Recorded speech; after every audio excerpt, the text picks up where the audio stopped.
Although as Minister of National Defense, I had sighting reports of UFOs. I was too busy to be concerned about them at the time because I was trying to unify the Army, Navy, and Air Force into a single Canadian Defence Force. And that itself was a kind of battle to the finish. So this was not high on my agenda. But about 10 years ago, I started getting interested due to a young man from Ottawa sending me material on the subject. I told him I was too busy to read it, but he had confidence that someday I would. It took me a while to get around to reading it, but I took it for my summer reading in 2005 and was really impressed with what was contained in it. And what I thought to myself is there are huge issues here, huge issues. And the American people and the people of the world have a right to know what's going on because they're part of it. It's not just an isolated thing. I accept the invitation of Victor Vigiani, who's over here somewhere, and his cohort, Mike Bird, to speak to a symposium at the University of Toronto. And I said, UFOs are as real as the airplanes flying overhead. That gave me the dubious distinction of being the first person of cabinet rank in the G8 group of countries to say so unequivocally.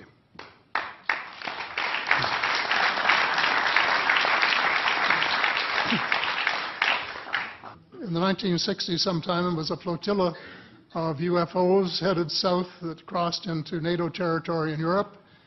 And the Commander-in-Chief of the Supreme Allied Headquarters in Europe was naturally very shaken.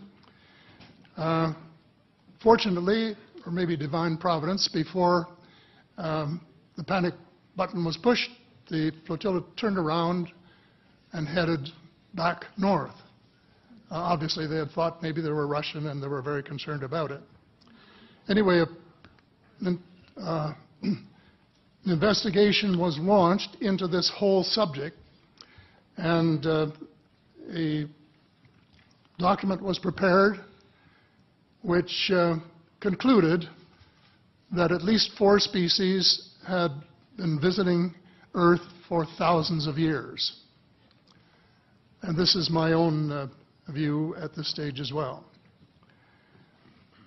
So, except for that, there are just a couple of things that we've talked about that I'd like to refer to.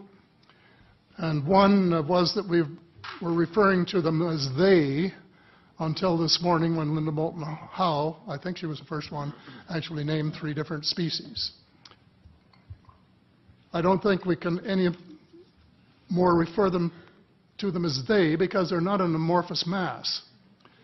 They are different species and consequently may have different agendas. I don't think we can say that they all have the same agenda any more than we could say that the United States, China, and Russia had the same agenda. Our real interests may be very similar, but as of now, our perceived interests are still quite far apart. One more observation before I begin what I want to say, and that is that we spent quite a bit of time talking about the 66-year-old cadavers. And I was glad to have Linda this morning finally say that there are live ETs on Earth at this present time, and at least 2 of them probably working with the United States government.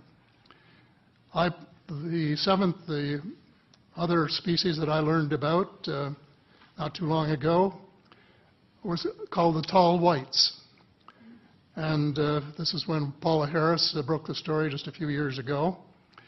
And through her good offices, I had the chance to talk for about 3 hours with former Airman Charles Hall and listen to this absolutely fascinating story of how he was working with, first of all, he was scared out of his skin, but after that, when he got to know them, how he was working with, and finally they became to trust each other and have a good working relationship with the tall whites at the gunnery range at Indian Springs in Nevada, and these tall whites were living on United States Air Force property and working in cooperation with the United States Air Force and sharing technology with them.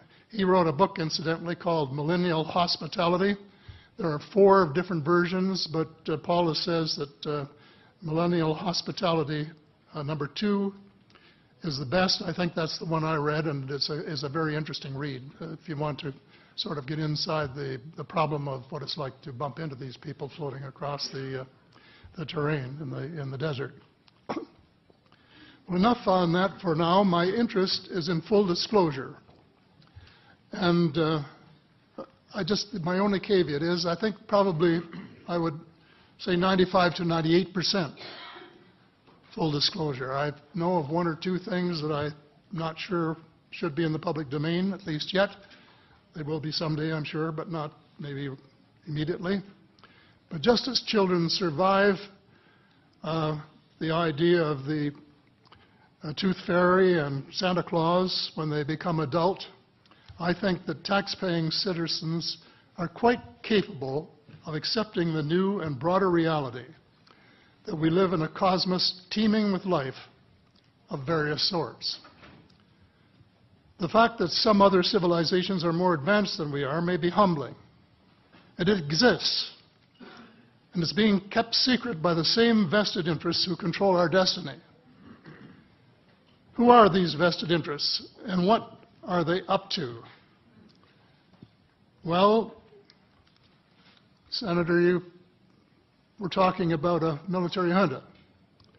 In my opinion, that is true, but I have broadened and deepened the definition to cabal, and the cabal comprises members of the 3 sisters: the Council on Foreign Relations, the Bilderbergers, and the Trilateral Commission, the International Banking Cartel, the Oil Cartel, members of various intelligence organizations, and select members of the military junta, who together have become a shadow government of not only the United States, but of much of the Western world. The aim of the game is a world government comprising members of the cabal who are elected by no one and accountable to no one. And according to Mr. Rockefeller, the plan is well advanced. Does this help you to understand why our civil rights are being taken away from us? I say us, because Canada too is included in the grand plan. So here we are more than a decade later fighting another war that can't be won. There is no country on earth powerful enough to protect its citizens against fanatical hate, as we learned from the Boston Marathon. And the mere attempt to pursue the impossible pits neighbor against neighbor and the state power structure against everyone. All of the freedoms won by the millions of men and women who fought and died in World War II are being flushed unceremoniously down the drain. The only hope of peace is a negotiated settlement. This will require a paradigm shift in American attitudes.